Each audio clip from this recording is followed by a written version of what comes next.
kebaikannya, menyanyi bangkitnya Yesus kota benteng hidupku. Yeah. Dengan sukacita serukan namanya. Let's go. Oh Yesus, oh Yesus, ada kuasa di dalam namamu. Oh Yesus, oh Yesus, ada kuasa di dalam namamu. Oh Yesus, oh Yesus, ada kuasa di dalam namamu. Oh, oh, oh, Yesus, oh Yesus, ada kuasa di dalam namanya. Katakan, kau kota bentengku, menara kekuatanku, bersamamu aku takkan goyah. Oh Yesus, oh Yesus. Shalom, selamat hari Minggu, selamat beribadah, senang bisa berjumpa dengan saudara walaupun secara online. Kami mempercayai bahwa antusiasme yang dari Tuhan buat kita bisa beribadah walaupun secara online dengan semangat yang dari Tuhan. Ya, tetap semangat. Kita sudah memasuki minggu kelima dan di bulan Januari tahun 2022. Kita tetap semangat karena ada Tuhan Yesus di dalam diri kita. Amin. Puji nama Tuhan. Kami berdua sangat bersemangat, bersuka cita menyambut mungkin ada Bapak, Ibu, saudara-saudari sekalian yang baru pertama kali. Selamat bergabung. Ya, Tuhan memberkati. Selamat bergabung. Welcome home. Di sini ada nomor hotline yang bisa dihubungi. Silakan. Bahkan ada barcode yang bisa di-scan. Juga bisa di-follow Instagram IG GBI Ebenezer 67. Ya, silakan di-follow, ada Linktree, diklik, ada info-info yang Bapak, Ibu, saudara-saudari sekalian bisa jumpai, baik ibadah-ibadah hari Minggu seperti sekarang ini sejak masa pandemi ya Det ya. Kita terus tetap upload, tidak kita take down. Jadi silakan dengan tema-tema yang Tuhan berikan buat kita dan saya percaya kita semua pasti diberkati. Amin. Puji nama Tuhan. Adik-adik tetap mengikuti Ebenezer Kids melalui online service jam 9, silakan. Jam 9 dan seterusnya. Ya, tetap semangat ya adik-adik. Kita berdoa kalau semua sudah divaksin dan lihat kondisi di Jakarta, kita nanti akan adakan ibadah secara onsite ya, dengan terbatas pastinya, tetap dengan prokes. Ya, terima kasih untuk kakak-kakak yang selalu semangat untuk memberkati adik-adik baik melalui puji-pujian maupun melalui cerita-cerita yang sangat memberkati. Amin. Puji nama Tuhan. Dan juga MP Youth. Ya, anak-anak muda tetap semangat. Amen. Jam 3 nanti juga ada ibadah secara online. Nanti kita lihat juga kondisi, mungkin bulan Februari akan adakan live streaming on-site ya. Puji nama Tuhan. Dan juga MP yang Couples and Pro yang setiap Jumat mereka akan mengadakan Zoom meeting, mereka tetap melalui fellowship. Selalu ada fellowship setiap seminggu sekali, setiap hari Jumat, dan juga ada ibadah baik melalui online biasanya ya, masih tetap online. Jadi silakan yang bekerja, pasangan muda bisa mengikuti MP yang Couples and Pro. Dan Faithful Women Service, ibadah wanita juga nanti di bulan Februari.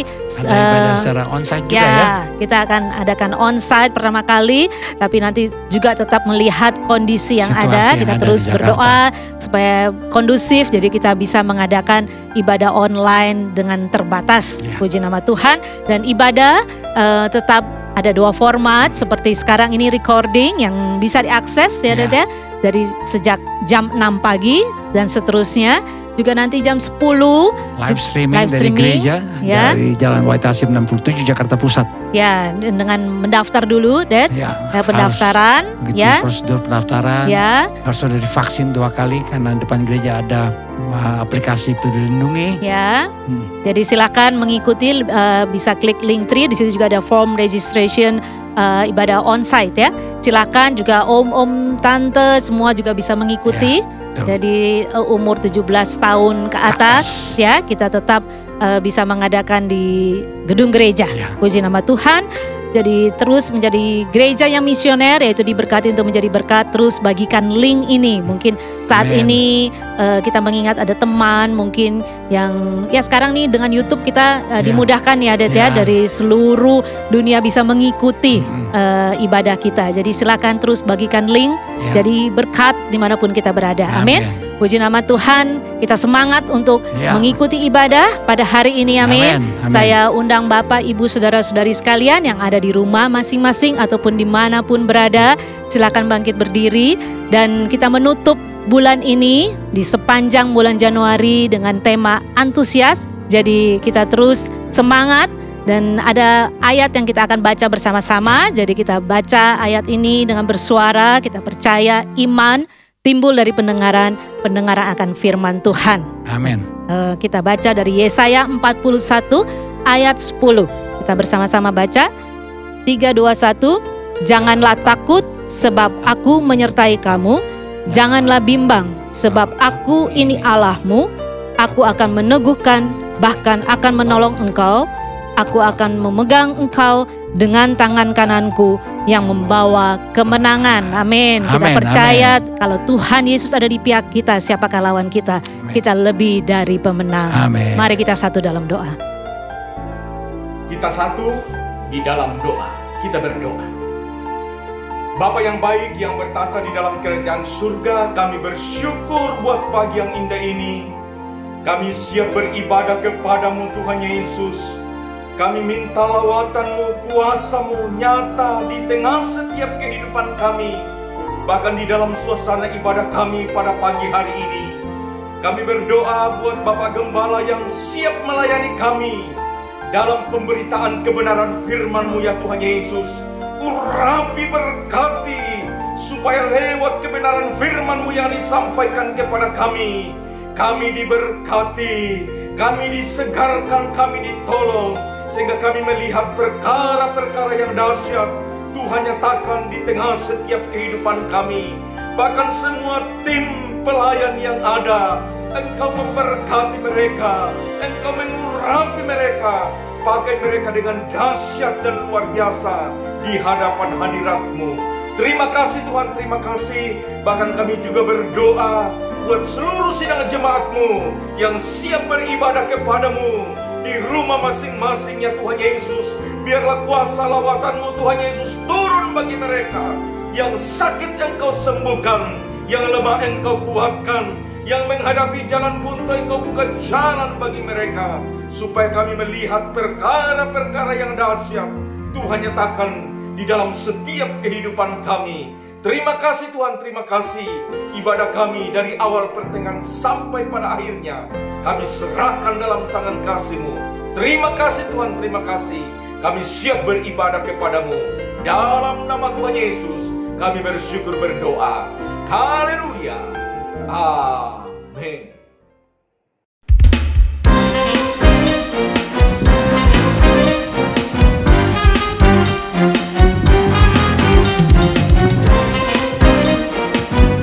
Haleluya. Kita punya Raja yang luar biasa. Kita memuji Dia. Engkau hebat, Engkau dahsyat, terbukti bagiku. Kekuatan-Mu, perkasa-Mu, tiada yang melebihi. Tiada ku takut lagi berjalan bersama-Mu. Tiada yang dapat mengalahkan kita. Katakan Engkau hebat, Engkau hebat, Engkau dahsyat, terbukti bagiku. Kekuatan-Mu, perkasa-Mu, tiada yang melebihi. Tiada ku takut lagi berjalan bersama-Mu. Tiada yang dapat mengalahkan kita. Takkan ku ragu serahkan hidupku kepadamu, oh Yesusku, Kau Raja dalam hidupku.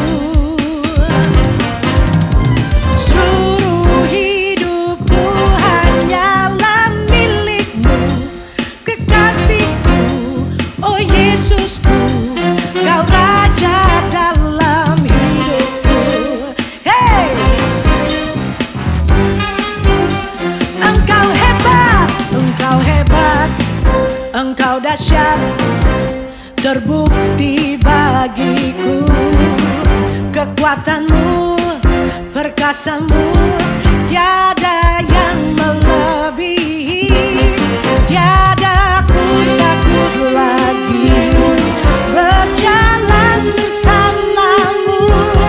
Tiada yang dapat mengalahkan kita. Takkan ku ragu serahkan hidupku kepadamu, oh Yesusku, Kau Raja dalam hidupku. Seluruh hidupku hanyalah milikmu, kekasihku, oh Yesusku, Kau Raja dalam hidupku. Hey, kita menari bersama di hadapan Raja kita. Haleluya.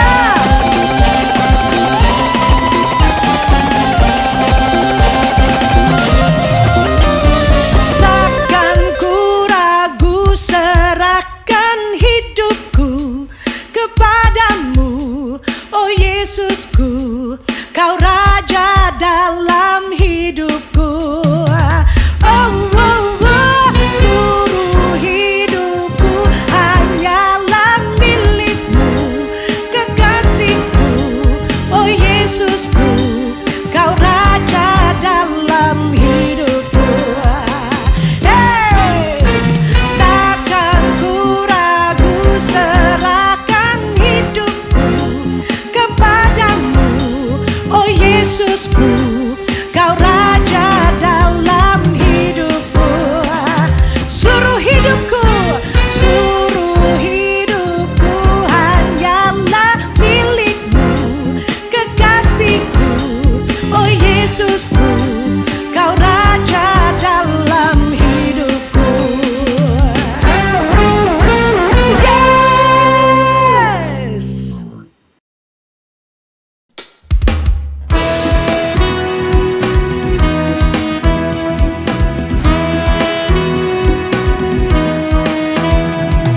Bagai Bapa melindungi anaknya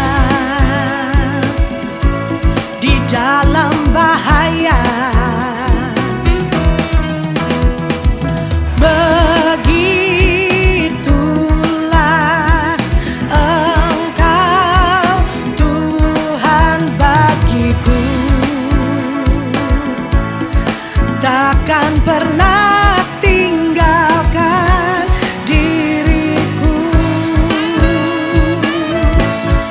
Bila ku bersamamu, bila ku di dalammu, bila Kau di pihakku, siapa lawanku? Di dalam dunia ini tiada sepertimu, tiada ku takut untuk selamanya.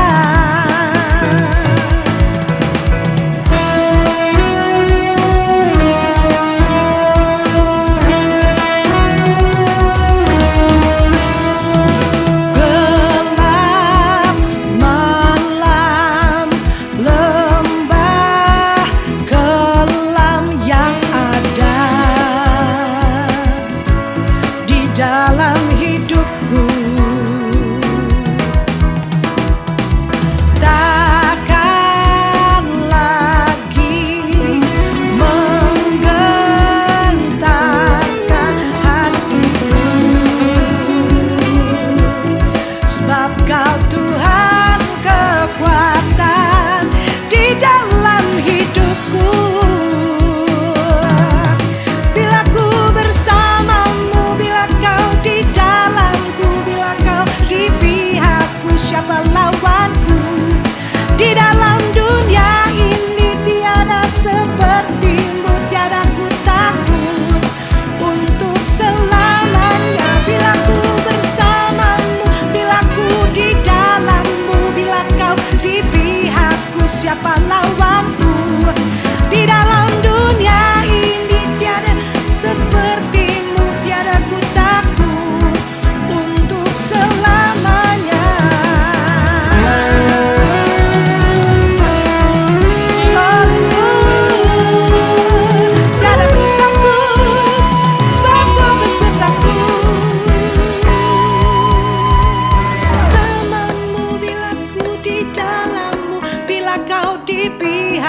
siapa lawanku?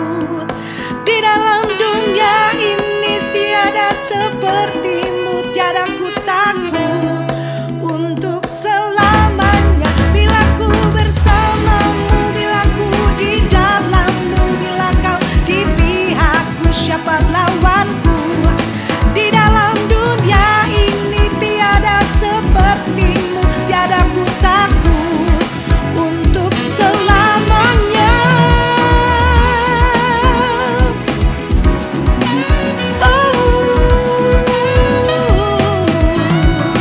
Di dalam dunia ini tiada sepertimu, tiada ku takut untuk selamanya.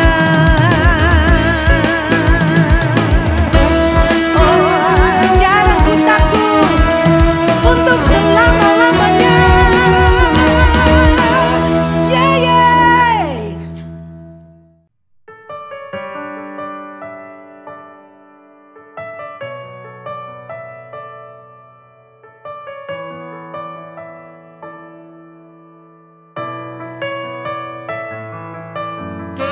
Kami mengucap syukur karena di dalam berbagai musim kehidupan dan di dalam berbagai keadaan, kami tahu Kau Allah yang setia, yang meninggalkan kami.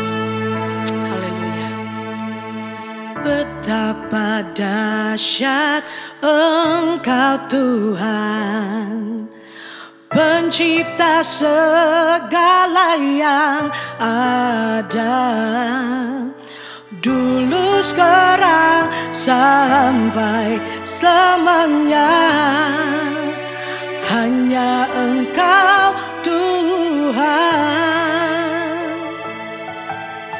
tak terselami pikiranmu, tak terukur panjang setiamu, dulu sekarang sampai selamanya. Hanya Engkau Tuhan, ku sembah Engkau Yesus, hanya Engkau Allah di hidupku. Tiada yang lain, hanya Kau, hanya Engkau Tuhan, selamanya Kau tetap Allah. Walau dunia semua bergoncang, tak tergoyahkan, Kau tetap Allah.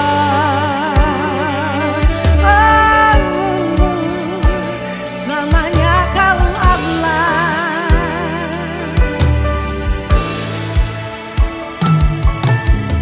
Betapa dahsyat Engkau Tuhan, pencipta segala yang ada, dulu sekarang sampai selamanya.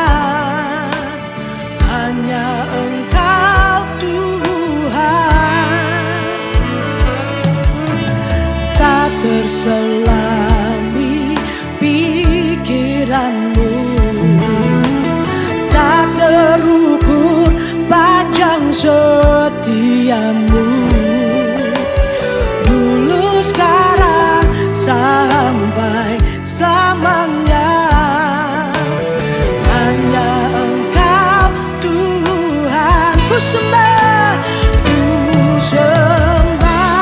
Engkau Yesus, hanya Engkau Allah di hidupku. Tiada yang lain, hanya Kau, hanya Engkau Tuhan, selamanya Kau tetap Allah.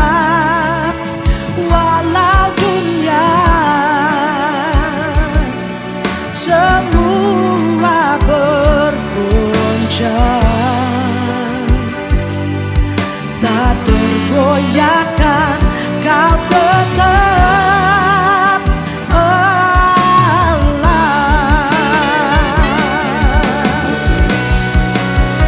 Ku sembah Engkau Yesus, hanya Engkau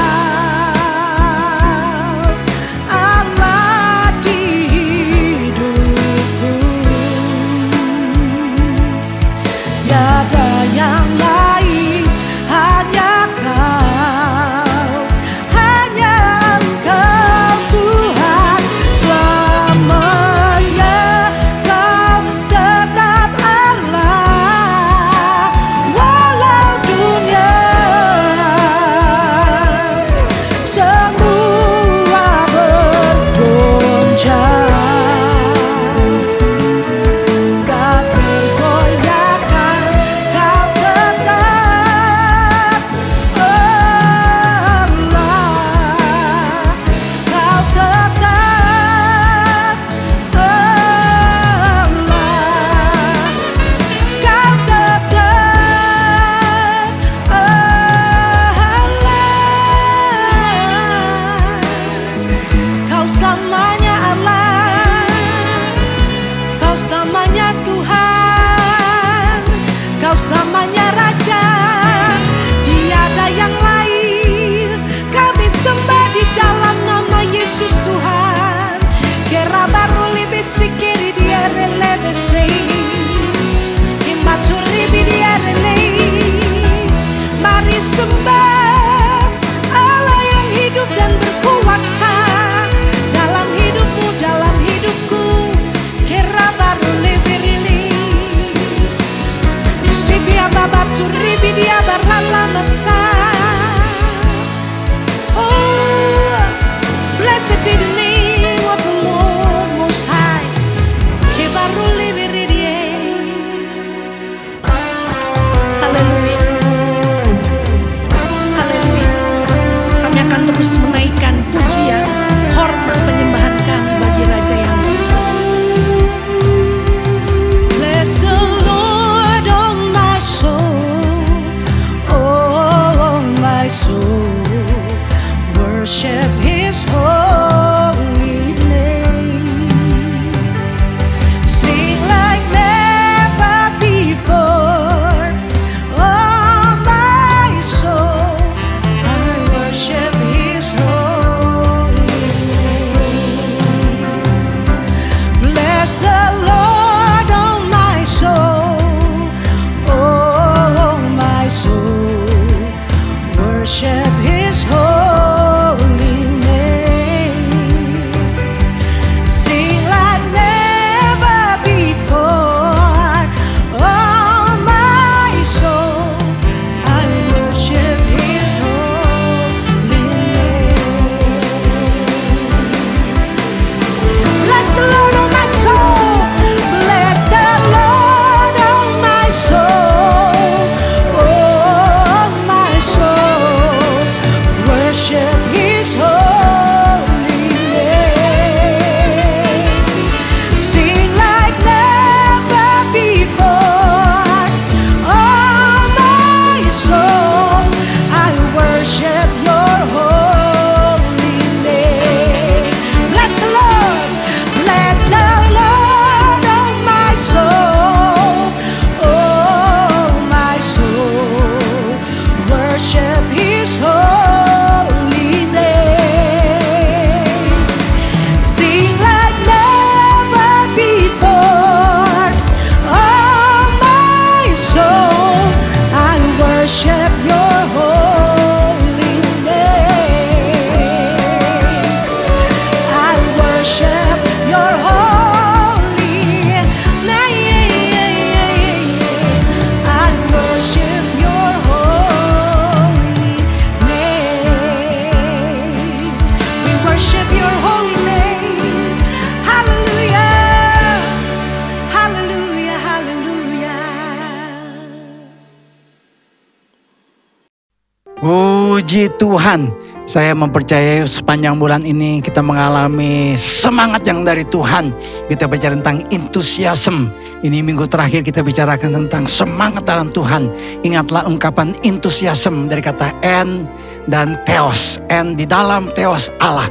Jadi orang-orang yang bersemangat bukan karena gajinya naik, bukan karena karirnya sedang menanjak, bukan karena kalau anak muda dapat pacar yang baru, bukan karena dapat bonus di kantor, tapi kita bersemangat karena kita memiliki Tuhan yang hidup, Tuhan yang memberikan kita kemenangan demi kemenangan. Puji Tuhan. Mari kita berdoa untuk firman Tuhan. Bapa, kami percaya firman-Mu berbicara buat setiap kami. Firman-Mu adalah kebenaran yang memberikan kami kekuatan, memberikan kami tuntunan, memberikan kami kemenangan. Apapun masalah, pergumulan, kesulitan, himpitan, sakit, penyakit yang dialami oleh jemaat-Mu Tuhan, kami percaya firman Tuhan memberikan kami kekuatan. Firman Tuhan menjadi jawaban buat setiap kami. Roh Kudus tolong kami supaya setiap kata kalimat firman Tuhan berbicara buat setiap kami. Urapi hamba-Mu dalam menyampaikan pesan Tuhan supaya setiap jemaat dikuatkan oleh firman Tuhan. Dalam nama Tuhan Yesus kami siap diberkati oleh firman-Mu. Haleluya. Yang percaya katakan bersama dengan saya, amin. Puji Tuhan.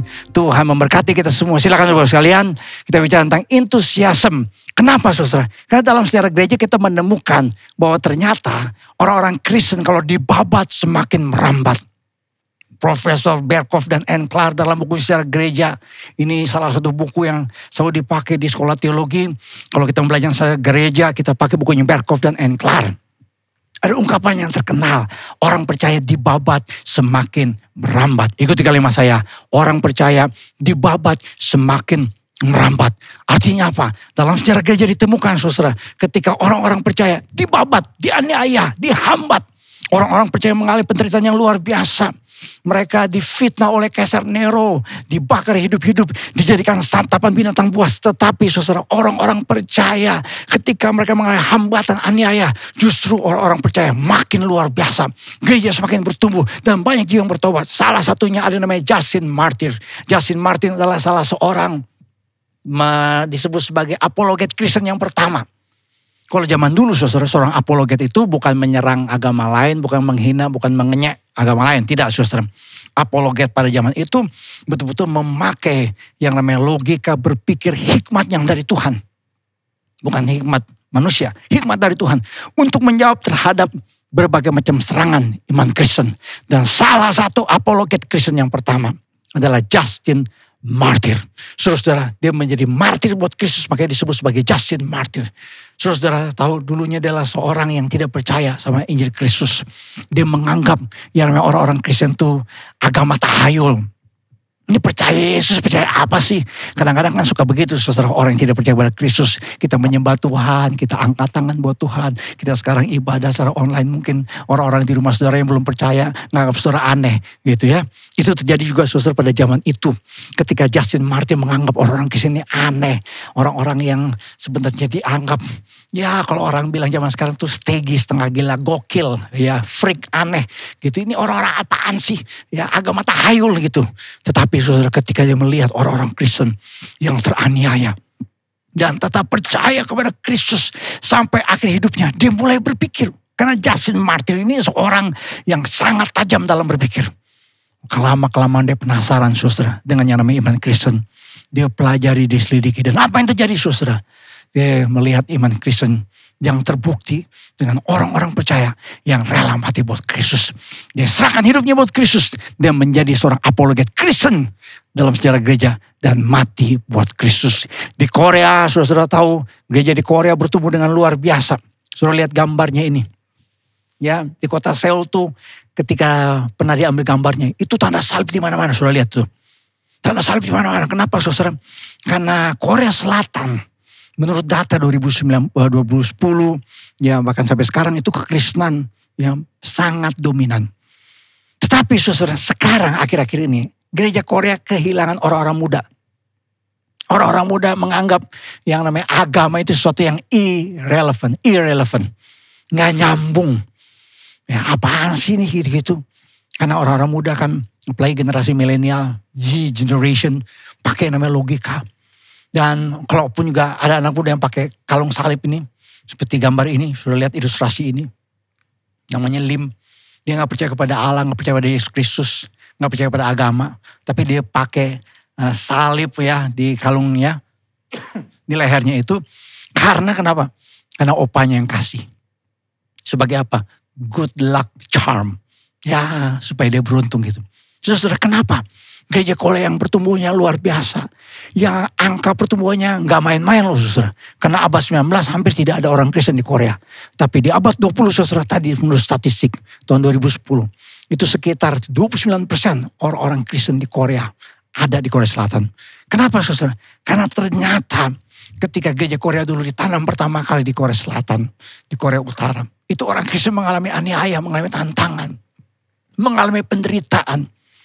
Tapi ketika orang Kristen tidak lagi ada hambatan, tidak lagi ada tantangan, maka Kristen mulai kendor, mulai runtuh.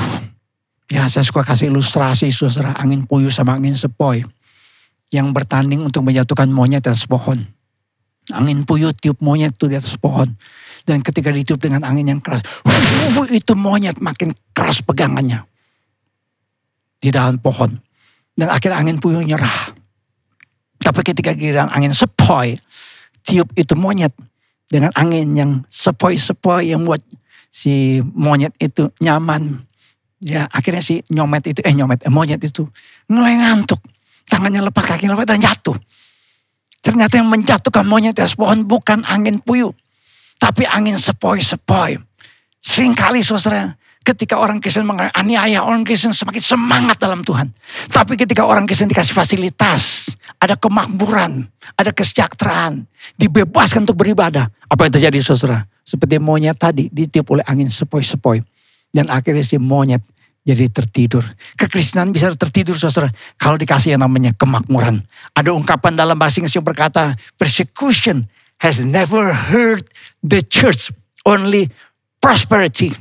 Kekristenan itu tidak pernah ya dihancurkan, dirusak oleh yang namanya aniaya. Tapi gereja jadi tertidur, gereja menjadi kosong, gereja jadi museum, gereja terhilang orang-orang percaya dalamnya. Kenapa? Karena yang namanya kenyamanan. Minggu lalu dalam ibadah jam 10 live streaming saudara, saya mengkhotbahkan tentang umat Tuhan yang kehilangan antusiasme dalam bangun bait Allah.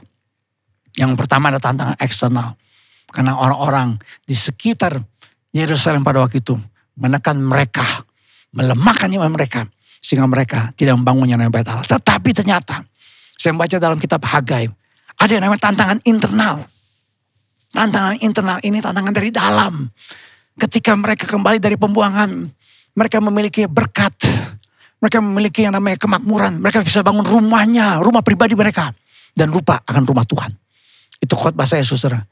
Hari Minggu tanggal 23 Januari, minggu lalu jam 10. Saudara, jadi artinya apa? Seringkali kekristenan saudara, kehilangan apinya. Kehilangan visi Tuhan. Kenapa saudara? Karena orang Kristen saudara mendapatkan yang namanya kemakmuran, kenyamanan, tanpa aniaya. Kalau saudara saat ini mungkin sedang berkata, Pak saya lagi ada masalah, saya ada kesulitan, saya mengalami sakit penyakit.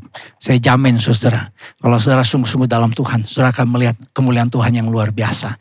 Karena saudara ketika kita saudara mengalami hambatan, kita percaya bersama dengan Tuhan, kita cakap menanggung segala perkara. Asal satu hal saja yang harus kita hadapi, yaitu apa saudara? Yang namanya tantangan internal, ketawaran hati.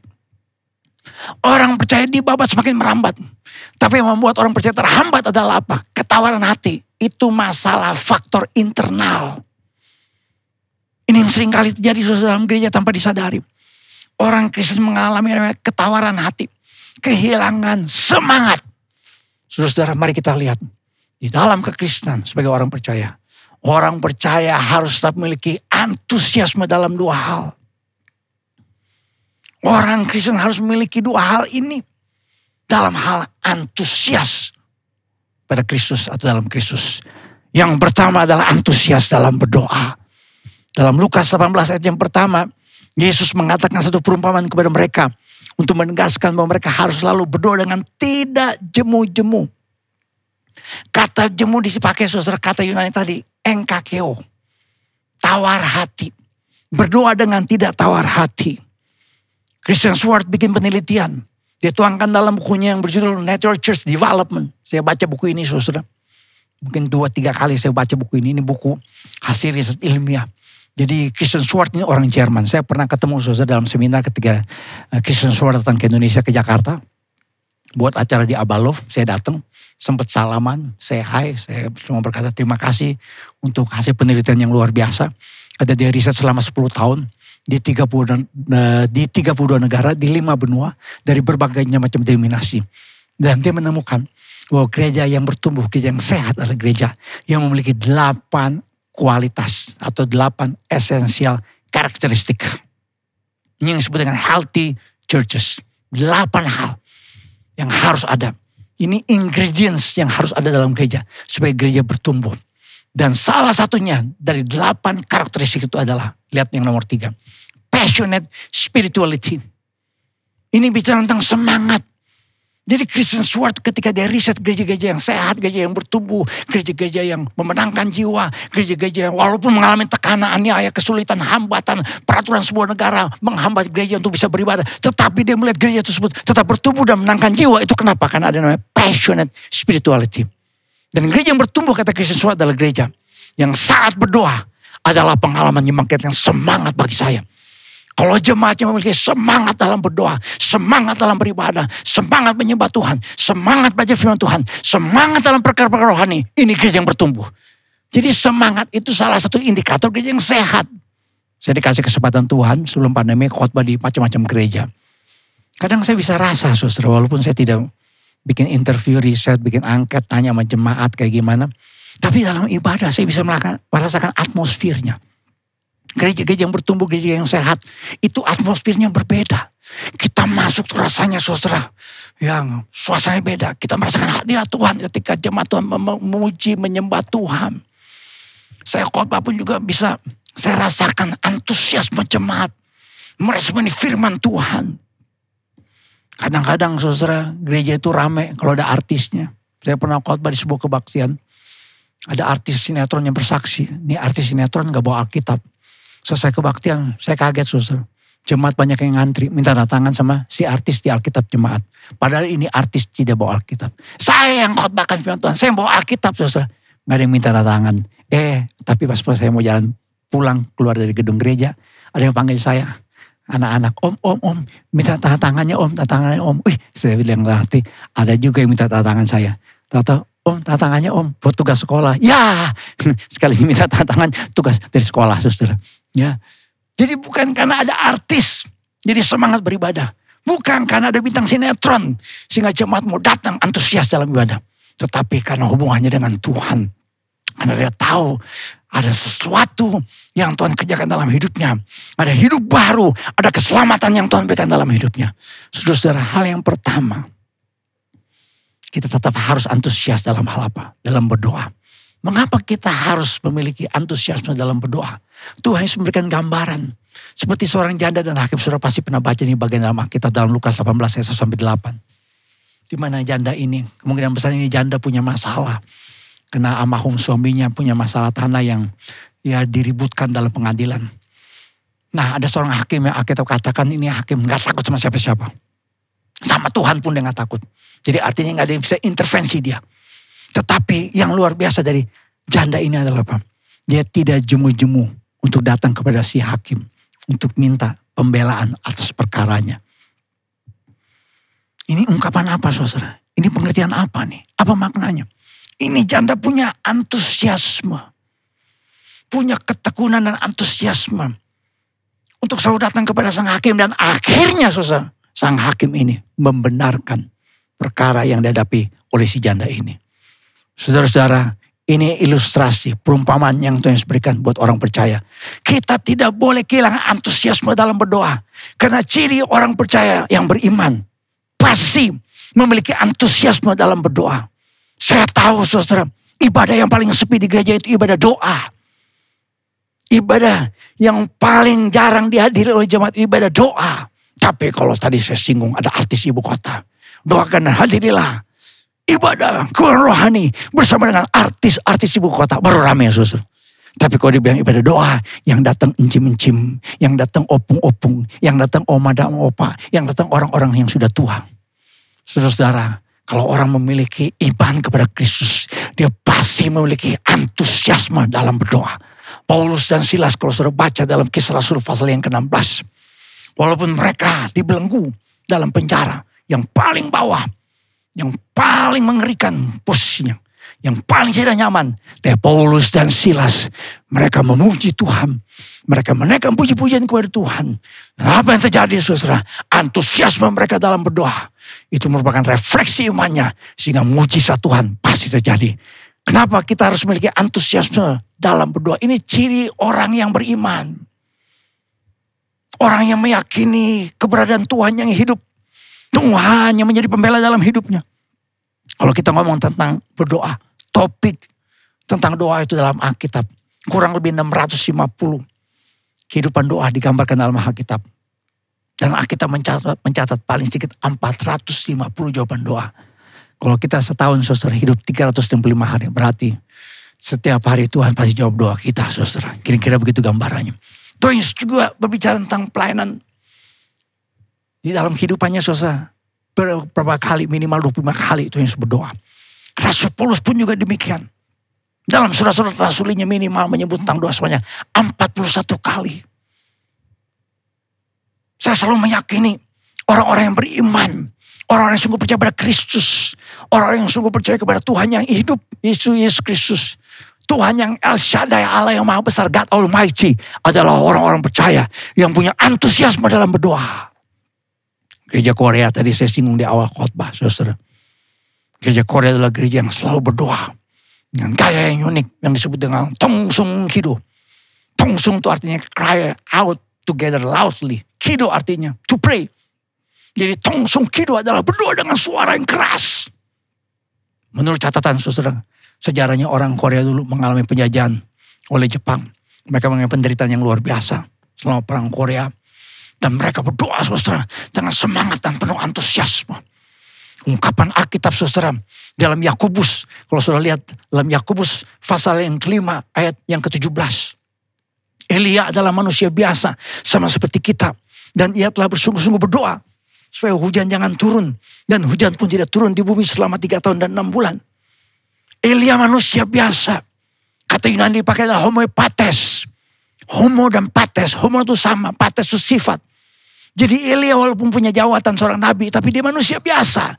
Saudara bisa baca dalam 1 Raja-Raja pasal 19 di mana Elia diancam. Minggu lalu saya khotbahkan ini, saudara, saya singgung Elia yang diancam oleh seorang istri raja. Raja Ahab punya istri namanya siapa? Isabel ya. Isabel mengancam Elia. Elia ketakutan. Elia terintimidasi oleh nama Isabel. Jadi Elia manusia biasa. Tapi Elia Tuhan pakai dengan mujizat yang luar biasa. Dalam eranya saudara, di mana dia sungguh-sungguh berdoa, hujan jangan turun dan hujan pun tidak turun. Dan ketika dia berdoa lagi, hujan turun.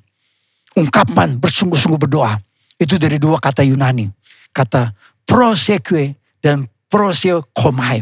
1 kata benda, 1 kata kerja. Jadi yang dimaksud dengan Elia bersungguh-sungguh berdoa adalah Elia doa, berdoa, doa, berdoa, doa, berdoa, doa, berdoa. Elia punya yang namanya antusiasme dalam berdoa. Ini menyebabkan ada banyak orang Kristen saudara tidak mengalami pertolongan Tuhan. Tidak mengalami sesuatu yang luar biasa sebagai orang Kristen. Dia jadi orang Kristen yang 4L tiap kali mengalami masalah. Letoi lesu loyo lunglai. Ada jemaat yang berkata, Pak, saya tuh seringkali dengar kesaksian. Saya buka di YouTube kok orang ngalamin mujizat, ngalamin pertolongan Tuhan. Tuhan buka jalan dengan cara ajaib, dan bekerja dengan cara yang ajaib. Saya tuh kadang-kadang pikir, apa Tuhan pilih kasih ya Pak? Ada yang tanya begitu. Saya berkata, Tuhan tidak pernah pilih kasih. Karena Tuhan mau menilai apakah kita memiliki iman. Dan iman orang percaya direfleksikan dalam hal apa? Antusiasme dalam berdoa. Saudara-saudara, survei di Amerika Serikat, hanya 48% orang-orang Kristen di Amerika Serikat yang berdoa setiap hari. Padahal kalau saudara baca buku Chicken Soup for the Soul, Answered Prayers, ada 101 kisah di mana orang-orang yang berdoa mendapatkan mujizat Tuhan. Jack Canfield dengan Mark Victor Hansen dan Leanne Tillman, mohon maaf nih namanya susah disebut. 3 orang ini menulis buku, mengumpulkan kisah-kisah. Saya punya bukunya, saudara. 101 jawaban doa. Saya buka di YouTube, ada kesaksian istri yang selingkuh. Biasanya kan kalau istri selingkuh, suami langsung marah, udah aku ceraiin. Gue juga bisa kawin lagi sama perempuan lain. Atau kadang-kadang ada suami yang melakukan kekerasan KDRT. Dikasih backhand forehand, menyilang ke muka istri. Tapi suami ini namanya Pak Gideon. Dia mengandalkannya namanya doa. Dia percaya Tuhan bisa pulihkan rumah tangganya. Apa yang dilakukan, saudara? Dia doa, berdoa, doa, berdoa, doa, berdoa, doa, berdoa. Seorang tokoh iman Kristen yang luar biasa namanya George Muller. George Muller ini mendirikan panti asuhan di Bristol, Inggris. Ribuan anak-anak panti asuhan di Inggris dirawat. Dia mendirikan panti asuhan tanpa sponsor yang jelas. Jadi artinya apa? Dia harus berdoa. Dia harus beriman. Untuk apa? Makanan yang harus disediakan buat ribuan anak-anak di panti asuhannya. Ketika makanannya sudah mulai menipis, dia minta anak-anak semua berdoa. Makanya disebut sebagai rasul iman. Karena tiap kali dia berdoa, mujizat terjadi. Ketika makanan di panti asuhannya mulai menipis, dia berdoa, saudara. Nah, ini pelajaran penting buat kita. Kalau saudara punya masalah, apa yang saudara lakukan pertama kali? Apakah saudara berlutut di kaki Tuhan, cari kehendak Tuhan, cari hadirat Tuhan, cari bagaimana apa yang Tuhan mau dalam hidup saudara. Menggantungkan iman kita kepada Tuhan, atau kita pakai cara-cara manusia yang kita tahu, saudara, itu jauh dari kehendak Tuhan. Saudara, George Muller berdoa, dan sering kali terjadi orang kirim makanan berkarung-karung buat panti asuhan, dan banyak kali yang kirim dia tidak tahu siapa yang kirim. Saudara, George Muller punya ungkapan, never give up praying until the answer comes. Never give up praying until the answer comes. Push, pray until something happens. Berdoa sampai sesuatu terjadi. Jangan pernah menyerah dalam berdoa sampai doa kita terjawab. Saudara-saudara, saya tidak tahu masalah saudara. Mungkin di awal tahun ini atau di awal Januari ini, saudara sudah mengalami masalah. Dan saudara berkata, Pak, saya mengalami masalah yang serius baru di awal tahun. Tapi saya mau katakan sama saudara, jangan kehilangan antusiasme, jangan kehilangan semangat untuk berdoa. Karena kita percaya pada saat kita mengangkat tangan kita dalam doa, Tuhan turun tangan. Ketika Tuhan turun tangan, dia pegang tangan kita. Ada sesuatu yang Tuhan kerjakan secara luar biasa dan ajaib. Dalam nama Tuhan Yesus, itu terjadi buat saudara dan saya yang percaya, katakan amin. Puji Tuhan, haleluya.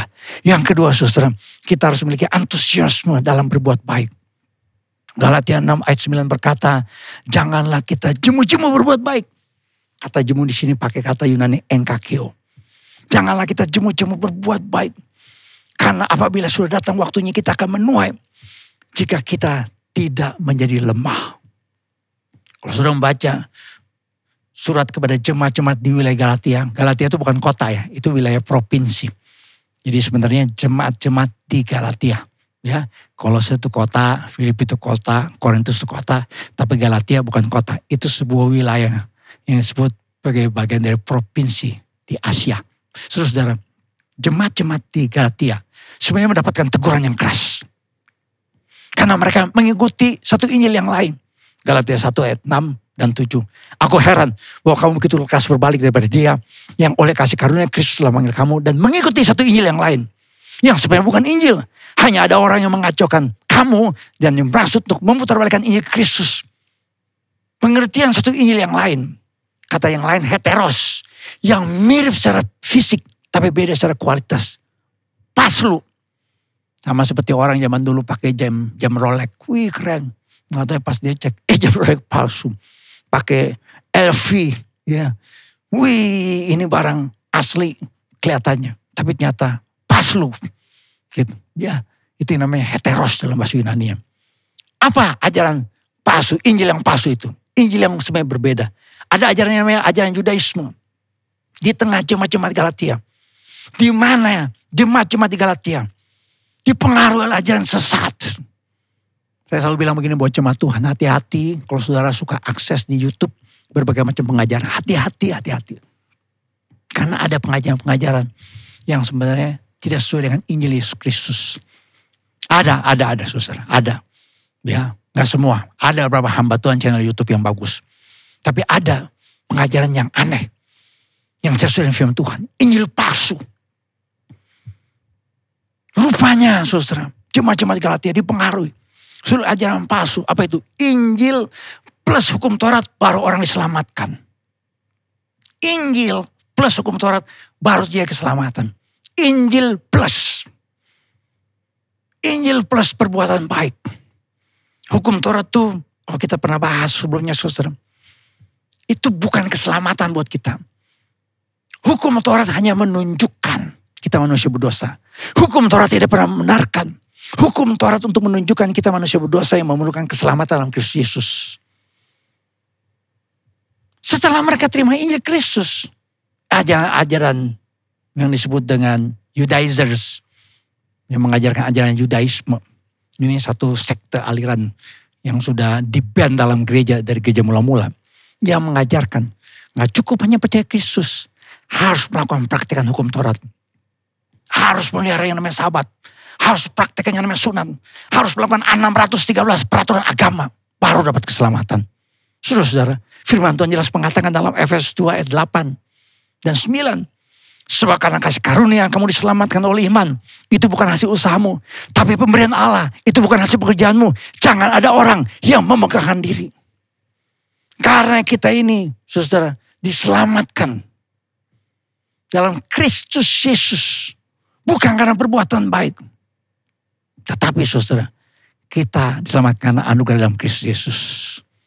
Ini namanya iman Kristen. Berkali-kali saya bicara saudara. Agama adalah usaha manusia berdosa mencari Allah yang kudus. Tapi iman Kristen adalah Allah yang maha kudus mencari manusia berdosa. Agama dari bawah ke atas. Usaha manusia berdosa mencari Allah yang kudus dari bawah ke atas. Iman Kristen Allah yang maha kudus mencari manusia yang berdosa dari atas ke bawah. Ikuti kalimat saya, agama dari bawah ke atas. Iman Kristen dari atas ke bawah. Jadi kita diselamatkan karena anugerah. Sola gratia, kita pernah tahu ungkapan ini. Hanya karena anugerah dalam Kristus Yesus. Tetapi setelah kita diselamatkan, kita harus kembali kepada rancangan Tuhan. Karena kita ini buatan Allah. Diciptakan dalam Kristus Yesus untuk melakukan pekerjaan baik. Yang dipersiapkan Allah sebelumnya. Ia mau supaya kita hidup di dalamnya. Apakah perbuatan baik? Itu salah. Karena ada anggapan yang berkata kalau saya udah diselamatkan Pak. Ngapain lagi Pak saya jadi orang yang jujur? Ngapain lagi saya hidup dalam kekudusan? Ngapain lagi Pak saya melakukan yang namanya kebenaran firman Tuhan? Kan saya diselamatkan karena anugerah. Bukan pekerjaan saya. Bukan usaha saya. Saya gak perlu capek-capek Pak ke gereja. Saya gak perlu capek-capek baca Alkitab. Saya gak perlu melayani. Saya gak perlu melakukan hal-hal yang Tuhan inginkan. Kan saya pasti selamat. Surga udah di kantong. Saya selalu menjelaskan ada perbedaan antara justification, sanctification, and glorification. Justification, kita dibenarkan karena percaya pada Kristus. Tetapi sanctification, kita dibenarkan saudara, karena ke dalam ketaatan kepada firman Tuhan. Jadi beda saudara ya, justification and sanctification and glorification. Glorification nanti, di mana kita mengalami kekudusan yang sempurna. Sanctification itu proses. Di dalamnya ada ketaatan. Di dalamnya ada yang namanya pekerjaan baik. Baca baik-baik sekali lagi, Efesus 2 ayat 10. Kita ini buatan Allah. Diciptakan dalam Kristus Yesus. Terjemahan bahasa Inggrisnya diterjemahkan, you are God's masterpiece. Saudara pasti tahu, seniman besar punya namanya masterpiece, itu karya terbaik. Jadi kita setelah diselamatkan dalam Kristus, saudara, kita harus melakukan pekerjaan baik sebagai masterpiece-nya Allah. Kita diciptakan menurut gambar dan rupa Allah. Tidak ada ciptaan lain saudara yang diciptakan serupa dengan gambar Allah. Saya tolak ajaran teori evolusi yang mengatakan manusia itu dari monyet. Tidak. Bertentangan dengan firman Tuhan.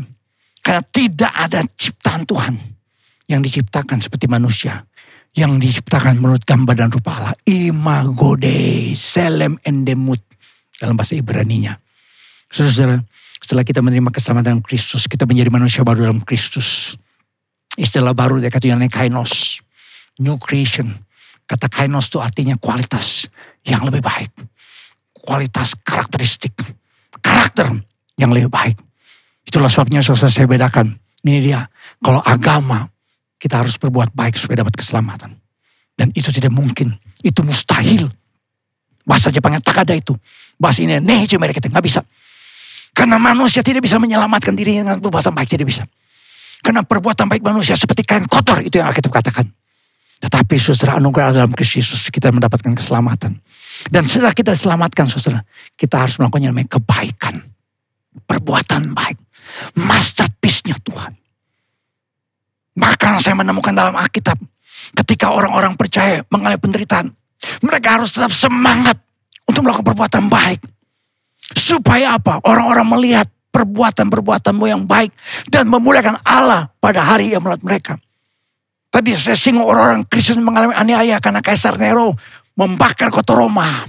Tetapi dia memfitnah dan mengatakan orang Kristen lah yang bakar kota Roma. Sehingga orang Kristen mengalami penderitaan yang luar biasa. Namun saudara, apa yang terjadi? Yang terjadi adalah orang-orang Kristen makin bertambah. Makin bertumbuh dengan luar biasa. Saudara lihat nih, estimates of population. Dalam waktu 350 tahun, lebih dari 56,5%. Seluruh wilayah kerajaan Romawi adalah orang Kristen. Kenapa? Baca sekali lagi 1 Petrus 12. Karena ketika mereka memiliki antusiasme sebagai God's masterpiece, mereka saudara menyatakan perbuatan Tuhan yang ajaib. Selalu memberikan banyak kesaksian.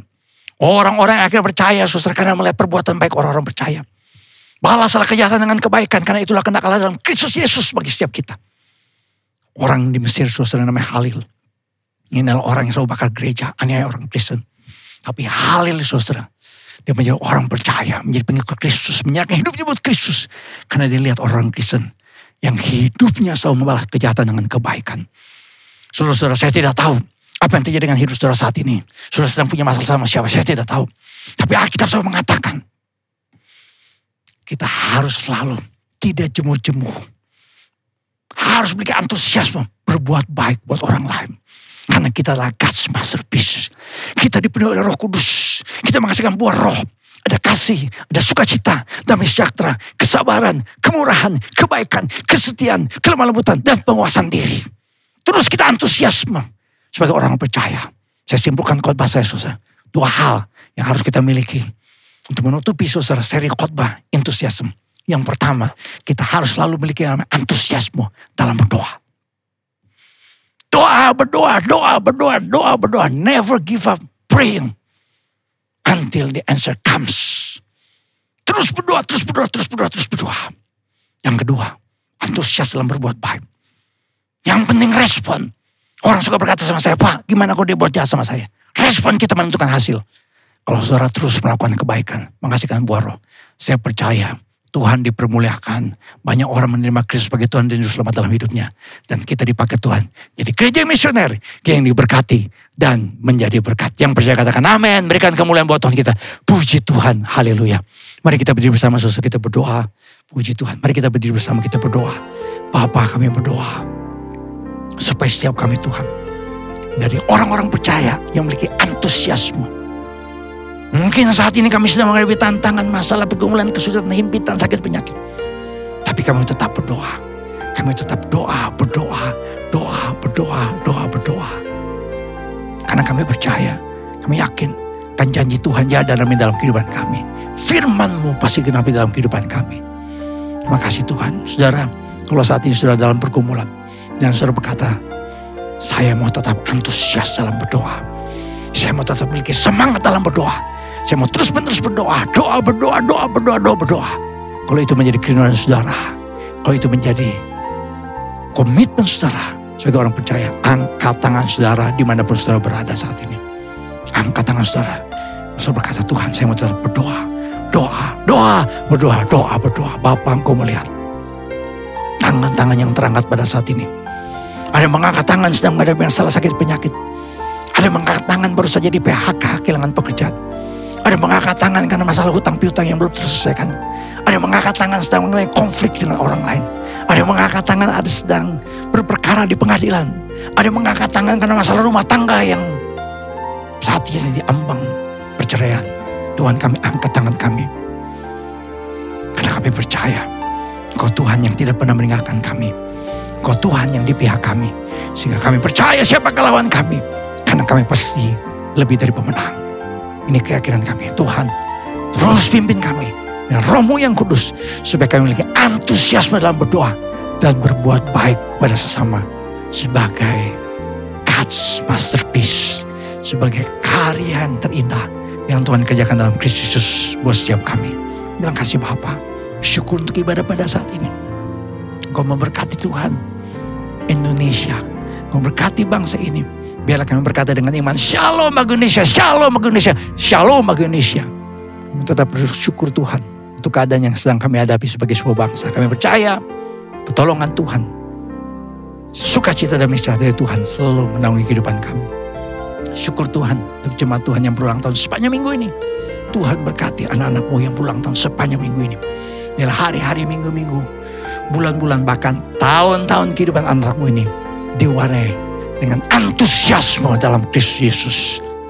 Kami juga bersyukur untuk jemaat Tuhan yang setia mengembalikan milik Tuhan persembahan 10-10-an, persembahan pelayanan, persembahan diakonia, persembahan peduli, dan persembahan sponsorship Seminari Bethel. Tuhan, Kau memberkati persembahan ini. Biar semuanya dipakai bagi hormat dan kemuliaan nama Tuhan. Terpuji nama Tuhan, kekal untuk selama-lamanya. Kami akan mengakhiri ibadah ini Tuhan. Kami mohon berkat khusus dari Bapa di sorga. Mari jemaat Tuhan kita angkat tangan kita bersama. Sebagai sebuah komitmen untuk terus memiliki antusiasme dalam berdoa dan berbuat baik bagi sesama. Aminkan kalimat-kalimat berkat ini supaya digenapi dalam kehidupan saudara. Diberkatilah keluarga saudara. Diberkatilah usaha, pekerjaan dan pelayanan saudara. Diberkatilah pertumbuhan iman saudara. Diberkatilah kesehatan saudara. Dan diberkatilah masa depan hidup saudara. Saudara kasih dalam Tuhan, terimalah berkat Tuhan, kasih karunia dari Tuhan Yesus Kristus, kasih Allah Bapa, persekutuan pimpinan, pengurapan dan kebenaran Roh Kudus menyertai saudara-saudara sekalian dari sekarang sampai selama-lamanya. Haleluya. Yang percaya katakan bersama dengan saya, amin, amin, amin. Puji Tuhan. Maka pada bulan ini kita telah menutup bagian seri Enthusiasm. Dua hal yang harus selalu membuat kita bersemangat, antusias. Yang pertama kita semangat dalam berdoa. Amen. Yang kedua semangat untuk berbuat baik kepada sama. Supaya kita jadi gereja misioner. Kita diberkati dan menjadi berkat. Puji Tuhan. Puji Tuhan, biar terus kita semangat sepanjang minggu ini. Kita tetap semangat karena kita tahu ada Tuhan Yesus yang beserta dengan kita. Amen. Dia yang selalu memegang kita dengan tangan kanan yang Amen. Penuh dengan kemenangan. Ya. Amin. Tetap semangat di dalam Tuhan, tetap jadi berkat dimanapun kita berada. Baik kita yang melayani, baik kita menjadi ibu rumah tangga, yang bekerja dimanapun kita berada. Yang masih kuliah, sekolah, tetap semangat. Karena ada Tuhan Yesus. Amin. Amin. Puji nama Tuhan. Tetap selalu mengikuti prokes, yaitu memakai masker, mencuci tangan, menjaga jarak, menjauhi kerumunan, mengurangi mobilitas, meningkatkan imun dan iman kita. Amin. Puji nama Tuhan. Sepanjang minggu ini kita adalah pemenang, bahkan lebih dari Amen. Pemenang bersama Tuhan Yesus. Stay healthy and God bless you all. Selamat hari Minggu. Shalom.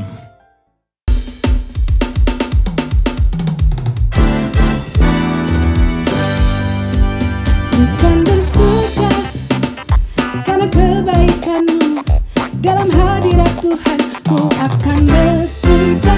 Bukan bernyanyi puji kebesaran-Mu, dan hatiku bersuka karena Tuhan. Bukan bersuka karena kebaikan-Mu, dalam hadirat Tuhan ku akan bersuka.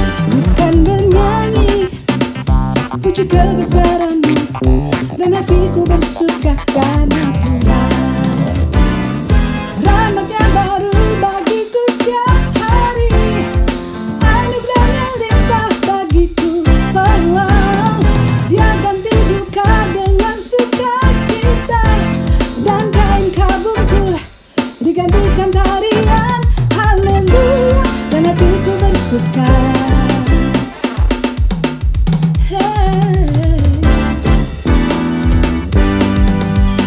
Bukan bersuka karena kebaikan-Mu, dalam hadirat Tuhan ku akan bersuka. Bukan bernyanyi puji kebesaran-Mu, dan hatiku bersuka karena Tuhan.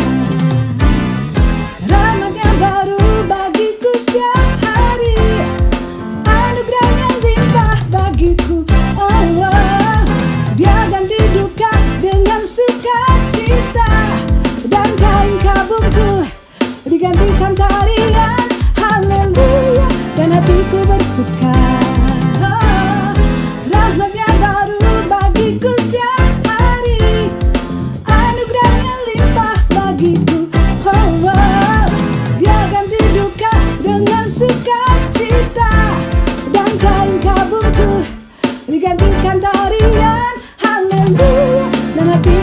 bersuka.